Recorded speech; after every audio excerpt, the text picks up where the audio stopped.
En Toledo, la historia nunca desaparece del todo. Hoy vamos a descubrir cómo incluso 2 siglos después de la conquista cristiana se siguieron usando nombres en árabe para las plazas, las calles y las puertas. También vamos a ver, por qué no, otros intentos deliberados que sí que ha habido de borrar esas huellas. Acompañadme por diferentes puntos de la ciudad de Toledo para descubrir todo ese legado que aún está presente. Mirad, me he venido hasta aquí, un punto muy cerquita de la catedral, sí, de hecho, es que esta es la pared de la catedral, o sea que según la bordeáis vais a llegar hasta aquí, que es el Callejón de San Pedro. Es un sitio además bastante instagrameable, ¿eh? Aquí siempre hay gente haciéndose fotos, pero bueno, yo paro aquí precisamente por estas placas que veis, que son la evidencia más directa que tenemos de esa continuidad en el uso del árabe, incluso 2 siglos después de la conquista cristiana. Mirad, generalmente cuando nos venden la historia o cuando la hemos aprendido, siempre lo hemos imaginado como periodos estancos, ¿no? Como que no hay una relación entre uno y otro, no hay influencias entre sí, pero la historia real es bien distinta. Nos está hablando de un hilo conductor, nos está hablando de una continuidad. Y en este caso, en el caso de Toledo, cuando Alfonso VI pues, firmó esa capitulación con el rey Taifa Qadir, básicamente no se perdió el árabe. Todo lo contrario, 2 siglos después lo encontramos aquí. Es que quiero que os fijéis precisamente en las fechas. La primera fecha que hay ahí de referencia es el año 1187, o sea, aproximadamente un siglo después de esa llegada de Alfonso VI. ¿Y cómo se llamaba esta calle? Darb ibn Muhajir, ¿sí? Es decir, que aquí la gente en el siglo XII, cuando quedaba para tomar algo, en la taberna de turno o lo que fuese, decía, oye, vamos a quedar en Darb ibn Muhajir. ¿Sí? O sea, que usaban el árabe indistintamente, ¿sí? Además, esta no es la única referencia que tenemos. Hay muchos sitios en Toledo donde tenemos inscripciones en árabe escritas por cristianos en el siglo XII, ¿sí? Y, bueno, es, como digo, el ejemplo perfecto para poder hablar de esa continuidad. ¿Cuándo cambia todo esto? Pues fijaros bien en la plaquita, precisamente en una fecha, 1321, cuando pasa a denominarse Adarve de Atocha, y luego ya en el siglo XVI, pues el nombre actual con el que conocemos esta calle.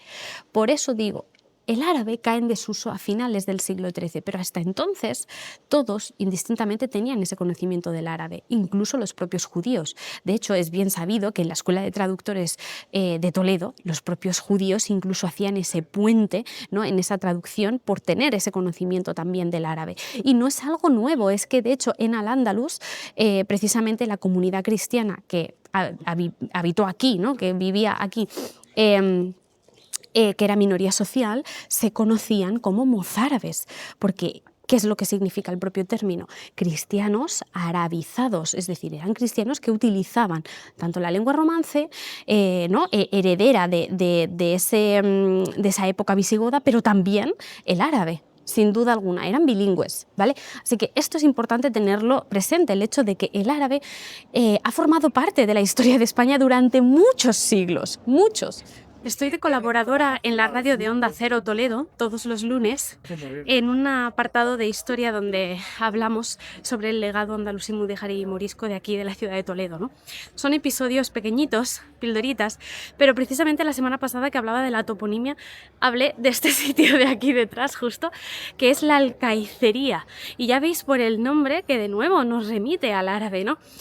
Y bueno, comenté, os dejo por aquí abajo en la descripción también el enlace a los distintos episodios que ya están publicados por si queréis escuchar pues esas explicaciones en la radio, pero básicamente hablaba de que ese espacio se utilizaba como espacio VIP para el comercio donde se vendían productos caros. Y bueno, ahora vamos de camino a Zocodover, porque también son esas palabras que se han castellanizado y que utilizamos muchísimo, pero que vienen del árabe, ¿no? Y aquí estoy, en la plaza principal de la ciudad, conocida como Plaza de Zocodover, sí, pero muy probablemente quizás nunca te has parado a pensar en el origen de este nombre, ¿no? Y es que la Plaza de Zocodover viene del árabe Souk el-Deweb, ¿no?, que significa el mercado de las bestias, porque al final este era el corazón comercial de la ciudad durante esa época de Al-Ándalus, ¿no? Y es curioso porque ha pasado a esa toponimia de la ciudad, casi sin pensarlo, ¿no? De una forma supernatural, hasta el punto de que a día de hoy, pues como digo, todo el mundo hace referencia a la plaza de Zocodover, pero nadie se para a pensar en su origen y en el uso que tendría por aquel entonces.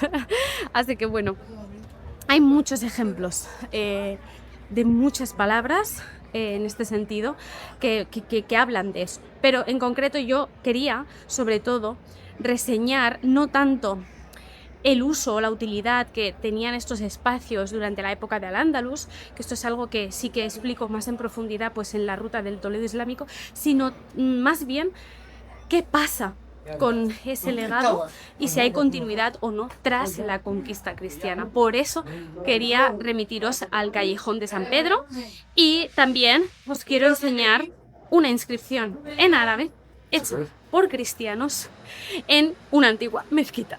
Vamos para allá.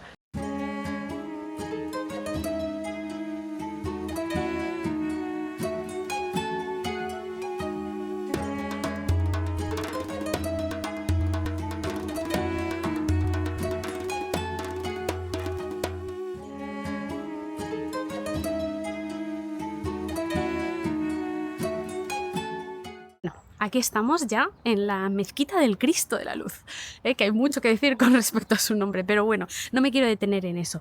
Quiero que veáis la estructura donde se ve perfectamente el ábside que se añadió a la estructura inicial de la mezquita. ¿Veis aquí como una línea que separa ambos monumentos?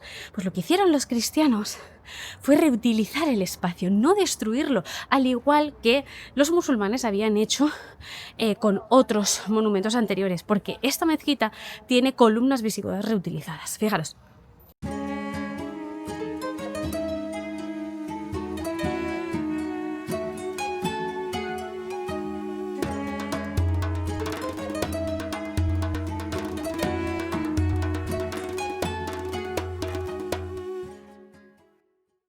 ¿Lo veis? Sé que el tema del vídeo no es hablar de la historia de esta mezquita, pero estas columnas son visigodas, reutilizadas, ¿eh? Que por cierto aquí debajo no había ningún templo visigodo, que sé que alguien en los comentarios igual lo comenta. Pero bueno, yo me paro aquí precisamente en el añadido de los cristianos, ¿vale? Este ábside tan bonito y en concreto aquí, esta inscripción en árabe. No sé si la veis, ¿vale? Y de hecho continúa por ahí, en el arco. Ese texto en árabe fue escrito por cristianos en el siglo XII. Otro ejemplo más de cómo hubo esa continuidad en el uso de la propia lengua, cómo por mucho que la ciudad hubiese cambiado de gobierno, la gente de a pie seguía utilizando los idiomas igual, es decir, era gente bilingüe o incluso trilingüe, ¿no? En el caso de los judíos, pues el hebreo, el romance y el árabe. Entonces, bueno, hay varios ejemplos así en Toledo que no se pueden negar. Lo bueno de todo esto es que no se trata de lo que yo diga, se trata de la evidencia documental, arqueológica, epigráfica que tenemos en la ciudad. En otros sitios de España se conserva, pero quizás más en los museos, ¿no? En los almacenes, y no está al alcance y al acceso de todo el mundo. Pero es que Toledo, vayas por donde vayas paseando, es que tienes esos ejemplos, tienes esas señales, ¿no? Indiscutibles. Así que bueno, es una ciudad riquísima en historia, en legado, en patrimonio, en esa cultura, ¿no? Y por eso basta ya del mito de las tres culturas, porque en verdad es la ciudad de las tres religiones y de una cultura compartida. Y este es otro ejemplo más que nos habla precisamente de todo eso.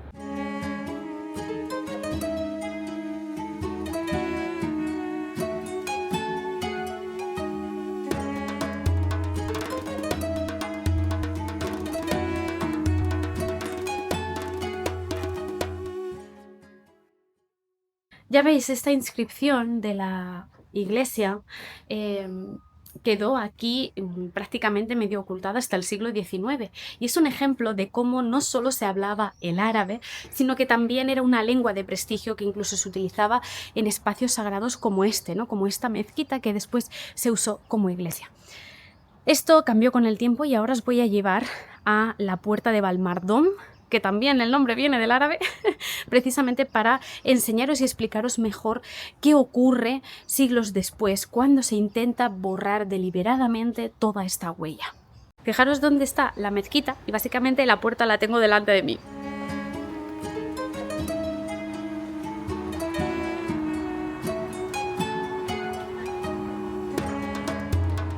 De aquí, ya veis, uno de los puntos de acceso a la ciudad hoy en día, que no lo fue siempre. Esta puerta, además hay un vídeo en mi canal que se llama Una ruta por las puertas islámicas de Toledo, donde ya hablo de esta puerta, ¿no? Y del topónimo, del hecho de que nos está señalando el hecho de que no se utilizó o estuvo cerrada, tapiada durante varias generaciones, ¿no? Para que nos haya llegado con ese nombre de Bab al-Mardum, que es como la puerta, pues eso, oculta, tapiada, ¿no? Cerrada. Entonces, bueno, a día de hoy está abierta, es muy bonita y además tenemos unas vistas espectaculares de aquí en la ciudad con Ruta de las Puertas. Os remito mucho a ese vídeo de la ruta de las puertas islámicas de la ciudad, porque ahí explico mucho más toda esta historia. Lo tenéis por aquí, os lo dejo enlazado. Y básicamente paro aquí porque precisamente a partir del 1570 llegan a Toledo más de 1500 personas, granadinas, moriscos granadinos, que se asientan en el barrio de La Antequeruela, que es esta zona de aquí, ¿vale? También tengo otro vídeo en mi canal del Toledo Morisco donde hablo de esto, por si queréis ver cómo es ese barrio, paseo por sus calles y os hablo más acerca de la comunidad morisca. Os lo dejo por aquí también etiquetado. Y básicamente cuando llegan, Felipe II, temeroso al final de que pudiesen identificarse demasiado con esa huella andalusí de la ciudad, lo que hace es ordenar que se destruyan todas las placas y todos los textos en árabe que había visibles en la ciudad, sobre todo las placas que se ubicaban aquí en los puntos de acceso, ¿sí? Así que a día de hoy nos vamos a encontrar en el puente de Alcántara, donde el puente de San Martín, en todas partes, ¿vale? Las plaquitas en latín renovadas de este siglo XVI. Pero aquí anteriormente habría placas en árabe con los nombres de estos accesos. Justo además aquí, en esta parte de aquí, estaría la plaquita. En resumen, aunque hubo un esfuerzo consciente y deliberado a la hora de borrar toda esa huella y ese pasado andalusí, lo cierto es que los nombres y la vida cotidiana ha hecho que esa memoria se mantenga durante siglos, con cosas tan sencillas, incluso aunque no nos demos cuenta. Así que ahora ya lo sabes, el árabe, por mucho que creamos que es algo exclusivo de los árabes y de los musulmanes, en verdad fue una lengua común que aquí utilizaron cristianos, judíos y musulmanes durante siglos. Es un ejemplo vivo de esa continuidad y de cómo al final esa diversidad lingüística y cultural debería verse como riqueza. Y nada más por mi parte, espero que te haya resultado interesante todo esto. Si quieres saber más sobre la ciudad de Toledo, yo te espero en paseoandalusí.com y por supuesto también te voy a dejar enlazado en la descripción el programa de radio con todos los episodios donde semanalmente colaboro, por si quieres escuchar mucho más de viva voz todo esto que también comparto por YouTube. Te pido, por favor, que me apoyes en este proyecto y que si te gusta el contenido que hay en el canal, pues que te suscribas y que lo compartas con aquellas personas a las que también pueda ser de su interés. Al final, este legado andalusí es parte de la historia de España y es importante, en ese sentido, dignificarlo para dejar atrás, de verdad, ese complejo identitario tan grande que tenemos aquí. No hay más que ver a nuestro alrededor y son cosas que más allá de la narrativa, más allá de las etiquetas, más allá de que yo misma te lo comparta aquí, simplemente mirando con tus propios ojos vas a poder apreciar y ver toda esa riqueza.